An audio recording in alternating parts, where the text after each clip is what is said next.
बंधुओं नमस्कार। कल की वीडियो में आपने देवासुर संग्राम के विषय में सुना और आज यहाँ पर देखिए कि देवासुर संग्राम की समाप्ति कैसे होती है। इस वीडियो में तो श्री सुखदेव जी कहते हैं कि परीक्षित, परम पुरुष भगवान की अहितों की कृपा से देवताओं की घबराहट जाती रही। उनमें नवीन उत्साह का संचार हो गया। पहले इंद्र, वायु आदि देवगण रणभूमि में जिन जिन दैत्यों से आहत हुए थे उन्हीं के ऊपर अब वे पूरी शक्ति से प्रहार करने लगे। परम ऐश्वर्यशाली इंद्र ने बलि से लड़ते लड़ते जब उन पर क्रोध करके वज्र उठाया तब सारी प्रजा में हाहाकार मच गया। बलि अस्त्र शस्त्र से सुसज्जित होकर बड़े उत्साह से युद्ध भूमि में बड़ी निर्भयता से डटकर विचर रहे थे। उनको अपने सामने ही देखकर हाथ में वज्र लिए हुए इंद्र ने उनका तिरस्कार करके कहा, मूर्ख, जैसे नट बच्चों की आंखें बांधकर अपने जादू से उनका धन ऐंठ लेता है, वैसे ही तू माया की चालों से हम पर विजय प्राप्त करना चाहता है। तुझे पता नहीं कि हम लोग माया के स्वामी हैं, वह हमारा कुछ नहीं बिगाड़ सकती। जो मूर्ख माया के द्वारा स्वर्ग पर अधिकार करना चाहते हैं और उसको लांघकर ऊपर के लोगों में भी धाक जमाना चाहते हैं, उन लुटेरे मूर्खों को मैं उनके पहले स्थान से भी नीचे पटक देता हूँ। ना समझ, तूने माया की बड़ी बड़ी चालें चली हैं। देख, आज मैं अपने 100 धार वाले वज्र से तेरा सिर धड़ से अलग किए देता हूँ। तू अपने भाई बंधुओं के साथ जो कुछ कर सकता हो करके देख ले। बलि ने कहा, इंद्र, जो लोग काल शक्ति की प्रेरणा से अपने कर्मों के अनुसार युद्ध करते हैं उन्हें जीत या हार, यश या अपयश अथवा मृत्यु मिलती ही है। इसी से ज्ञानी जन इस जगत को काल के अधीन समझकर नहीं तो विजय होने पर हर्ष से फूल उठते हैं और न तो अपकीर्ति, हार अथवा मृत्यु से शोक के ही वशीभूत होते हैं। तुम लोग इस तत्व से अनभिज्ञ हो। तुम लोग अपने को जय पराजय आदि का कारण कर्ता मानते हो, इसलिए महात्माओं की दृष्टि से तुम सोचती हो। हम तुम्हारे मन स्पर्शी वचन को स्वीकार ही नहीं करते, फिर हमें तो क्यों होने लगा। और उसके बाद फिर सुखदेव जी कहते हैं, वीर बलि ने इंद्र को इस प्रकार फटकारा। बलि की फटकार से इंद्र को झेप गए। तब तक वीरों का मान मर्दन करने वाले बलि ने अपने धनुष को कान तक खींच कर बहुत से बाण मारे। सत्यवादी देवशत्रु बलि ने इस प्रकार इंद्र का अत्यंत तिरस्कार किया। अब तो इंद्र अंकुश से मारे हुए हाथी की तरह और भी चिढ़ गए। बलि का आक्षेप वे सहन न कर सके। शत्रुघाती इंद्र ने बलि पर अपने अमोघ वज्र का प्रहार किया। उसकी चोट से बलि पंख कटे हुए पर्वत के समान अपने विमान के साथ पृथ्वी पर गिर पड़े। बलि का एक बड़ा हितैषी और घनिष्ठ मित्र जंबासुर था। अपने मित्र के गिर जाने पर भी उनको मारने का बदला लेने के लिए वह इंद्र के सामने आ खड़ा हुआ। सिंह पर चढ़कर वह इंद्र के पास पहुंच गया और बड़े वेग से अपनी गदा उठाकर उनके जत्रु स्थान हंसली पर प्रहार किया। साथ ही उस महाबली ने ऐरावत पर भी एक गदा जमाई। गदा की चोट से ऐरावत को बड़ी पीड़ा हुई। उसने व्याकुलता से घुटने टेक लिए और फिर मूर्छित हो गया। उसी समय इंद्र का सारथी मातली 1000 घोड़ों से जुता हुआ रथ ले आया और सर्वशक्तिशाली इंद्र ऐरावत को छोड़कर तुरंत रथ पर सवार हो गए। दानव श्रेष्ठ जंब ने रणभूमि में मातली के इस काम की बड़ी प्रशंसा की और मुस्कुराकर चमकता हुआ शूल उसके ऊपर चलाया। मातली ने धैर्य के साथ इस असह्य पीड़ा को सह लिया। तब इंद्र ने क्रोधित होकर अपने वज्र से जंब का सिर काट डाला। देवर्षि नारद से जंबासुर की मृत्यु का समाचार जानकर उनके भाई बंधु नमुची, बल और पाप झटपट रणभूमि में आ पहुंचे। अपने कठोर और मर्मस्पर्शी वाणी से उन्होंने इंद्र को बहुत कुछ बुरा भला कहा और जैसे बादल पहाड़ पर मूसलाधार पानी बरसाते हैं वैसे ही उनके ऊपर बाणों की झड़ी लगा दी। बल ने बड़े हस्त लाघव से एक साथ ही 1000 बाण चलाकर इंद्र के 1000 घोड़ों को घायल कर दिया। पाक ने 100 बाणों से मातली को और 100 बाणों से रथ के एक एक अंग को छेद डाला। युद्ध भूमि में यह बड़ी अद्भुत घटना हुई कि एक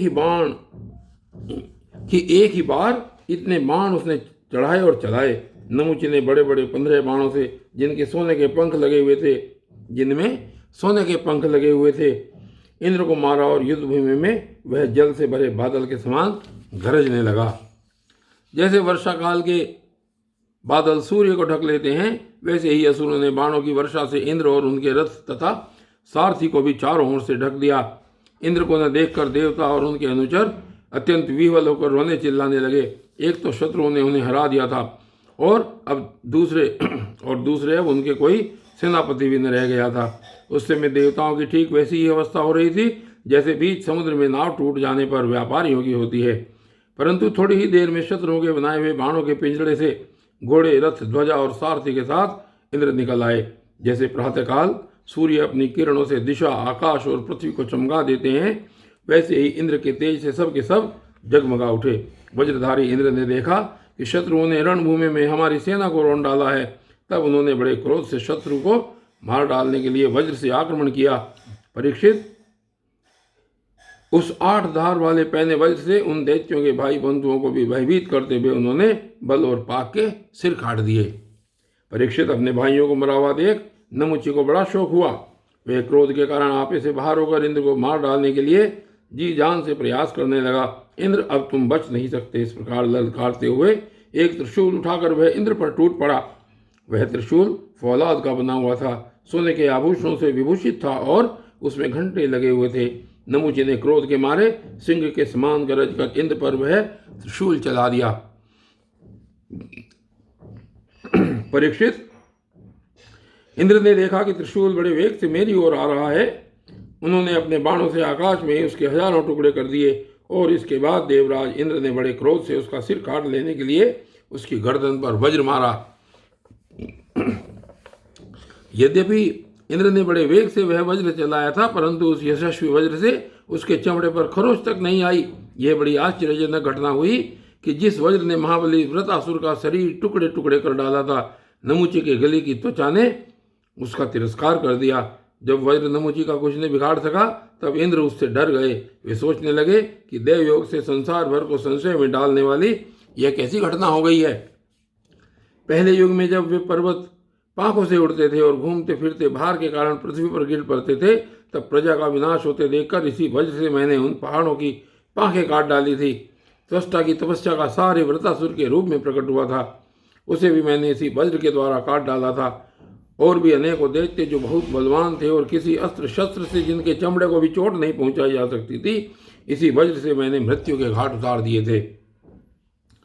वही मेरा वज्र मेरे प्रहार करने पर भी इस तुच्छ असुर को न मार सका, अतः अब मैं इसे अंगीकार नहीं कर सकता। यह ब्रह्म तेज से बना हुआ है तो क्या हुआ, अब तो निकम्मा हो चुका है। इस प्रकार इंद्र विषाद करने लगे। उसी समय आकाशवाणी हुई, यह दानव न तो सूखी वस्तु से मर सकता है न गीली से। इसे मैं वर दे चुका हूँ कि सूखी या गीली वस्तु से तुम्हारी मृत्यु नहीं होगी। इसलिए इंद्र, तुम इस शत्रु को मारने के लिए अब कोई दूसरा उपाय सोचो। उस आकाशवाणी को सुनकर देवराज इंद्र बड़ी एकाग्रता से विचार करने लगे। सोचते सोचते उन्हें सूझ गया कि समुद्र का फेन तो सूखा भी है, गीला भी। इसलिए न उसे सूखा कह सकते हैं और न गीला। अतः इंद्र ने उसने सूखे और न गीले समुद्र फेन से समूची का सिर काट डाला। उस समय बड़े बड़े ऋषि मुनि भगवान इंद्र पर पुष्पों की वर्षा और उनकी स्तुति करने लगे। गंधर्व शिरोमणि विश्वावसु तथा परावसु गान करने लगे। देवताओं की दुंदुभिया बजने लगी और नर्तकियां आनंद से नाचने लगी। इस प्रकार वायु, अग्नि, वरुण आदि दूसरे देवताओं ने भी अपने अस्त्र शस्त्रों से विपक्षियों को वैसे ही मार गिराया जैसे सिंह हरिणों को मार डालते हैं। परीक्षित, इधर ब्रह्मा जी ने देखा कि दानवों का तो सर्वथा नाश हुआ जा रहा है। तब उन्होंने देवर्षि नारद को देवताओं के पास भेजा और नारद जी ने वहां जाकर देवताओं को लड़ने से रोक दिया। नारद जी ने कहा, देवताओं, भगवान की भुजाओं की छत्र छाया में रहकर आप लोगों ने अमृत प्राप्त कर लिया है और लक्ष्मी जी ने भी अपनी कृपा कोर से आपकी अभिवृद्धि की है, इसलिए आप लोग अब लड़ाई बंद कर दें। श्री सुखदेव जी कहते हैं, देवताओं ने देवर्षि नारद की बात मानकर अपने क्रोध के वेग को शांत कर लिया और वे सबके सब अपने लोक स्वर्ग को चले गए। उस समय देवताओं के अनुचर उनके यश का गान कर रहे थे। युद्ध में बचे हुए दैत्यों ने देवर्षि नारद की सम्मति से वज्र की चोट से मरे हुए बलि को लेकर अस्ताचल की यात्रा की। वहां शुक्राचार्य ने अपनी संजीवनी विद्या से उन असुरों को जीवित कर दिया जिनके गर्दन आदि अंग कटे नहीं थे, बच रहे थे। शुक्राचार्य के स्पर्श करते ही बलि की इंद्रियों में चेतना और मन में स्मरण शक्ति आ गई। बलि यह बात समझते थे कि संसार में जीवन मृत्यु, जय पराजय आदि उलटफेर होते ही रहते हैं, इसलिए पराजित होने पर भी उन्हें किसी प्रकार का खेद नहीं हुआ। और बंधु, आज की वीडियो में ये देवासुर संग्राम की समाप्ति, और आगे की वीडियो में क्या होता है ये आगे देखेंगे। तब तक के लिए धन्यवाद।